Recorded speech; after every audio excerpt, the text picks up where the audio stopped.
Allez, le petit make-up, alors pas beauté, mais plutôt VFX avec mes produits que j'utilise pour faire des actings. Donc pour ma prochaine vidéo, je dois faire la gueule éclatée d'un gars, donc c'est ce que je vais faire. Et après, on verra pour l'acting ce qui s'ensuit. Le but de cette vidéo, c'est de vous raconter un petit peu l'envers du décor du cinéma, puisqu'il faut savoir que moi, je suis parti de absolument rien du tout, sans connaissance, sans contact, sans personne au niveau familial ou entourage. Mais aujourd'hui, j'ai l'opportunité quand même de travailler avec les États-Unis, donc je vais vous expliquer un petit peu.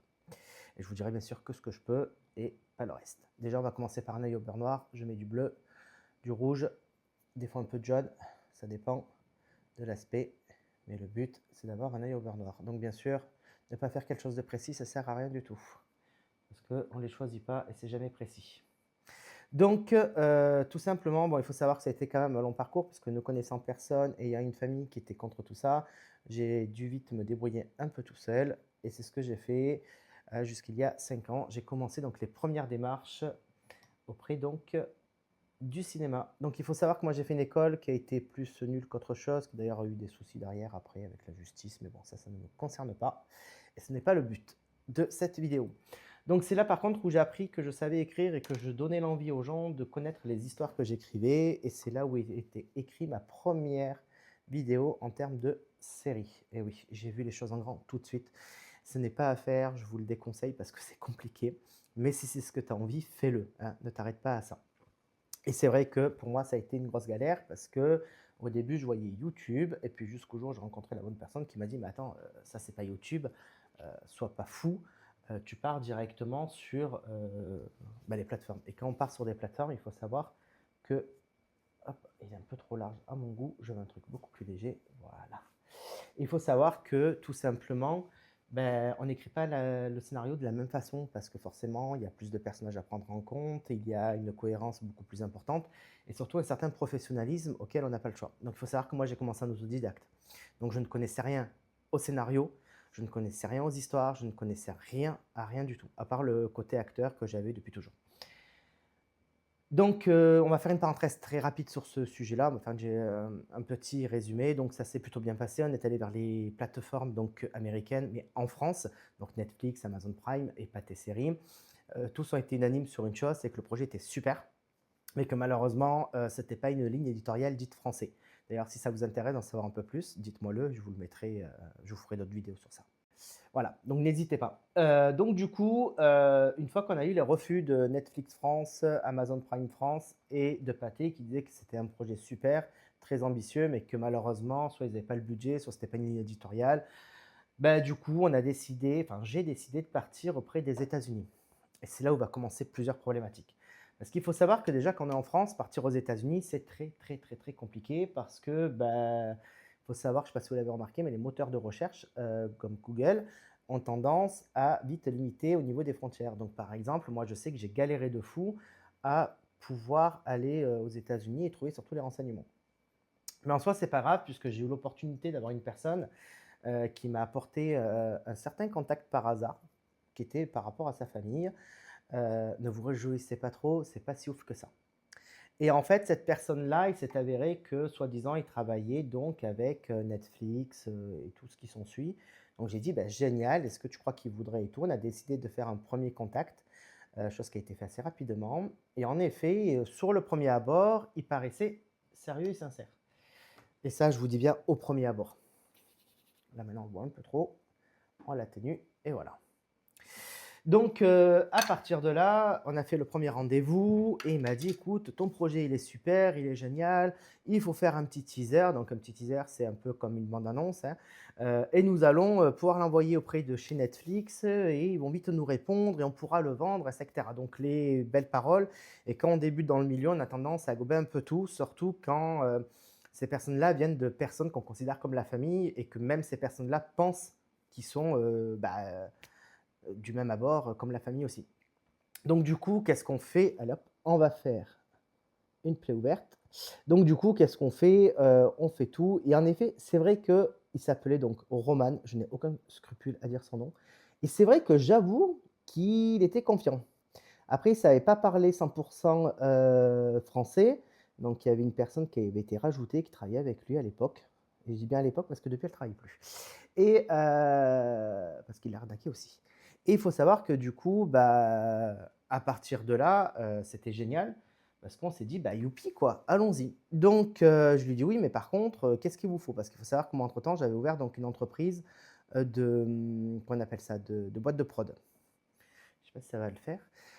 Ah, ça, c'est un peu chiant quand on fait les plaies qui s'ouvrent parce que des fois, ça le prend hyper mal et ça colle aussi.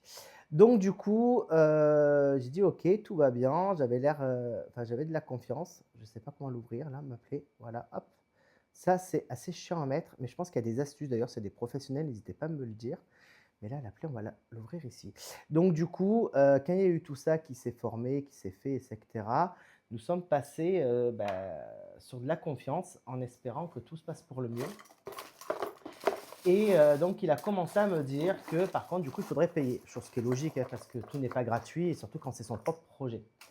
Donc de ce fait-là, j'ai dit: «OK, combien ça coûte?» Il m'a dit: «Écoute, on devrait en avoir pour maximum, 10 000 $». J'ai dit: «Sérieux et tout?» Je dis: «Ouais, pas mal et tout». Il me dit: «Oui, on va travailler avec, je ne sais plus comment il s'appelle, Catcher, je sais pas quoi. Nous allons aussi, avoir des gens qui sont du beau monde, bien connus». Alors vous savez, dans les plays, on fait un peu de noir pour faire de la profondeur. Sauf que là, ben, en fait, comment vous dire que je n'y arrive pas, alors qu'habituellement j'y arrive. J'avais un pinceau plus fin, mais je sais pas où il est. Bon, c'est pas grave, on va le faire comme ça. Je pense que ça devrait pouvoir le faire aussi. Non. Alors, on va faire autrement. Donc du coup, cette personne, pardon, excusez-moi, le doigt que je fais, c'est pas très sympathique. Donc il faut savoir que cette personne, me les a demandées, donc j'ai dit: «Il y a pas de souci, ce sera mis de toute façon sur l'entreprise, mais je te fais confiance, n'essaye pas de m'arnaquer ni rien». Il m'a dit: «Non, mais il y a pas de problème, je suis de confiance et tout, je connais en plus le frère d'un tel, donc t'inquiète pas sur ça». Je me suis un peu raté là sur le coup. Tout va bien se passer. J'ai dit: «OK». Sauf que forcément, bah, là on vient à la suite, c'est qu'on a commencé à payer. Donc on commence à payer. Alors il faut savoir que c'était période Covid, donc je n'ai pas pu me déplacer parce que, bah, période Covid, toutes les frontières étaient, fermées malheureusement et ça, c'est à mon plus grand désespoir parce que ça aurait évité, je pense, certains problèmes. Donc du coup, il m'a dit: «Écoute, on va faire comme ci, comme ça». J'ai fait: «OK, je te fais confiance». Donc il fait venir, donc comme je vous dis, le iCatcher ou je ne sais plus comment on l'appelle. Il y avait, du coup, le gars des VFX de 300 qui devait faire les montages VFX et tout. Sauf qu'en fait, bah, au bout d'un moment, il commence à tourner, il m'envoie des i pardon, des images et en fait, c'est vrai que ça avait l'air plutôt intéressant. Donc je me suis dit: «Pourquoi pas?» Sauf qu'en fait, au bout d'un moment, il a commencé à revenir vers moi. Il m'a dit: «Oui, écoute», alors vous voyez là après pour l'appeler, pour la rendre un peu plus réaliste, on met un peu de rouge parce que forcément c'est un choc, c'est un coup. Donc c'est pas forcément bleuté, mais ça peut, beh, vu qu'il y a du sang autour, faire quelque chose de ce style. Voilà. On n'en met pas trop non plus et après bien sûr, on a le fond de teint. Donc du coup, j'ai dit: «OK, ça se passe bien et tout». Puis là, il commence donc là arrive la problématique, c'est qu'il commence à me dire: «Oui, par contre, on n'a pas assez de revenus, celui qui fait les VFX réclame donc de l'argent supplémentaire». J'ai dit: «Ah bon et tout? Mais bon, tu m'avais dit 10 000 $, donc je vois pas pourquoi, il y a le devis, il y a le contrat, il y a pas de raison». Il dit: «Ouais, mais excuse-moi, sinon on peut pas aller plus loin et tout». Donc il faut savoir que du coup, je vends du matériel à moi pour mon projet et je récupère un peu d'argent. Et puis là, donc de 10 000, on passe à 15 000 et de 15 000, on va passer donc à malheureusement 20 000, 21 et 23 000 $. Sauf que à ce moment-là, je commence à me poser des questions parce que je me dis: «Attends, le gars, il m'a dit 10 000». Excusez-moi, je suis allé chercher ça. Donc le mec, il me parle donc du coup de, quelques sous supplémentaires, donc on arrive à 23 000 $. Et là, en fait, va commencer les problèmes parce que du coup, moi, je me dis: «Mais attends, tu m'as dit 10 000, je t'en ai donné 15 000, tu m'en demandes encore». Là, on arrive à du donc 23 000 $, enfin, OK, j'ai quelques sous, mais là, je t'ai donné tout ce qui était prévu parce que de base, il était prévu que, du coup, bah, 10 000 $. Donc là, on dépasse largement. J'ai dit: «Moi, écoute, je ne peux plus, il faut que tu m'expliques, que tu me fasses comprendre parce que là, en fait, j'ai rien vu encore jusqu'à ce jour». Voilà, ça permet de faire des trucs un peu, vous voyez? Voilà, hop là. Et je lui dis: «Moi, je ne peux pas, en fait, je ne peux plus, c'est plus possible, il y a un problème quelque part». Il commence à me dire: «Mais non, qu'est-ce que tu dis?» Je dis: «Ouais, mais en fait, je suis en train de me demander si tu m'arnaques pas un petit peu là». Il dit: «Mais non, ça va pas la tête, je n'oserais pas t'arnaquer, machin, nin nin». Et en fait, il s'est avéré que, bah, j'ai décidé de faire quelque chose que tout le monde m'avait dit de ne pas faire, mais sauf que moi, si vous voulez, je n'ai pas de figure. Enfin, c'est pas que j'ai pas de figure, mais disons que quand ça concerne mes problématiques, je suis le premier à aller là où il faut et à prendre, bah, le taureau par les cornes. Donc j'appelle la personne qui travaillait avec lui, qui parlait français. Je lui dis: «Voilà, écoute, je t'appelle, je suis désolé si je te dérange», parce qu'à cette époque, je le connaissais très peu. Et je lui dis: «Voilà, aujourd'hui, donc le Roman me demande ça, ci, ça, machin, qu'est-ce que tu en penses?»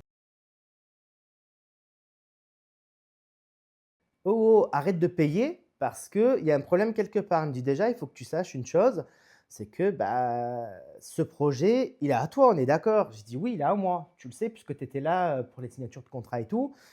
Pourquoi? Qu'est-ce qui se passe?» Et là, il me dit: «Écoute, alors vous voyez, des fois, ce que je fais pour les bleus quand je vois que c'est bof, en termes de rougeur ou quoi, je rajoute un peu de ça, voilà, et je trouve que ça remet un peu plus de réalisme, comme si le choc était un peu plus présent, récent, et que du coup, ça a fait un peu comme un peu du sang. Et j'ai dit: «Oui, mais pourquoi? Explique-moi et tout, parce que là, tu commences à m'inquiéter».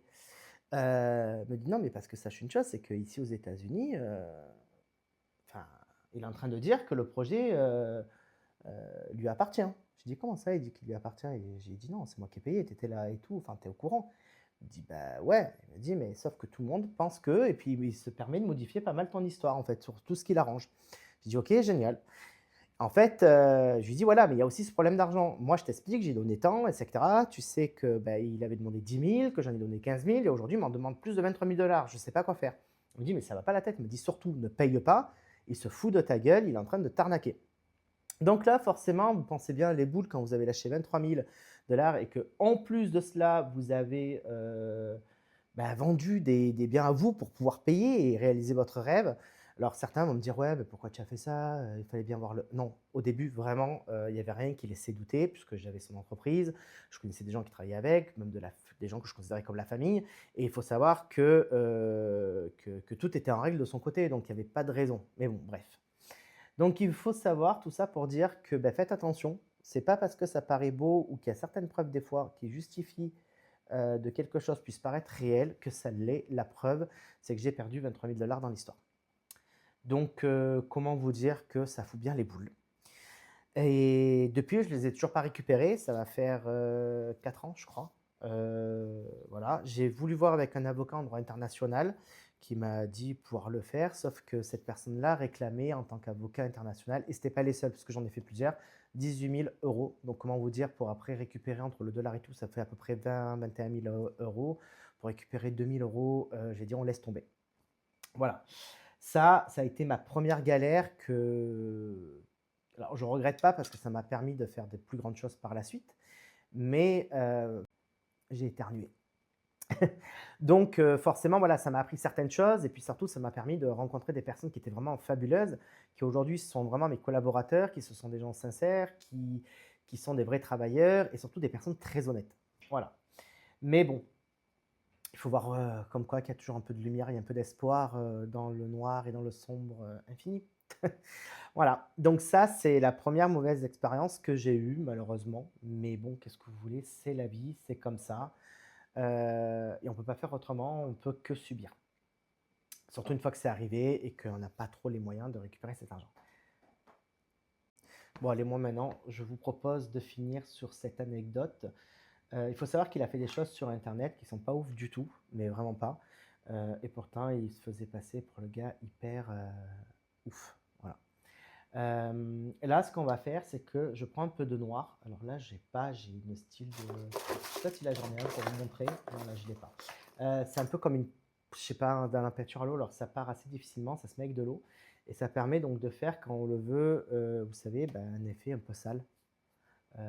Comme si on était tombé par terre ou des trucs comme ça. Enfin, on s'est battu, quoi. Donc, voilà, parce que ça, des fois, vous voyez, hop là. Le but, c'est de faire des effets assez naturels, voilà, comme là. Je tape un peu fort, Voilà, mais au moins ça permet d'avoir cet aspect le plus naturel possible. Et hop là, voilà, au moins ça fait style. Il y a eu un peu de baston. Après moi ce que je rajoute souvent, donc c'est le faux sang au niveau du nez. Donc là, je prends ici, je mets un petit peu, je trouve que c'est assez réaliste parce que quand on se fait éclater un peu le nez, ça y fait. Et des fois, il y a au niveau de la bouche. Mais là, il n'y aura pas de bouche cette fois-ci parce que des fois, je fais couler un peu le sang. Mais c'est dégueulasse parce que ce n'est pas comestible, donc il faut faire attention. Pour le moment, je trouve qu'on est sympa. C'est un petit maquillage simple, juste qu'on s'est fait un peu défoncer la gueule. Je ne sais pas ce que vous en pensez, dites-le en commentaire. Mais voilà pour ma première anecdote. Je vous en sortirai d'autres si ça vous intéresse sur d'autres problématiques que j'ai eues parce que ça n'a pas été le seul parcours du combattant dans toute cette histoire. Mais le bon côté des choses aujourd'hui, c'est que je suis en contrat avec les États-Unis. Alors, on ne peut pas tout avoir. Allez, à très vite et à la prochaine vidéo. N'hésitez pas à vous abonner.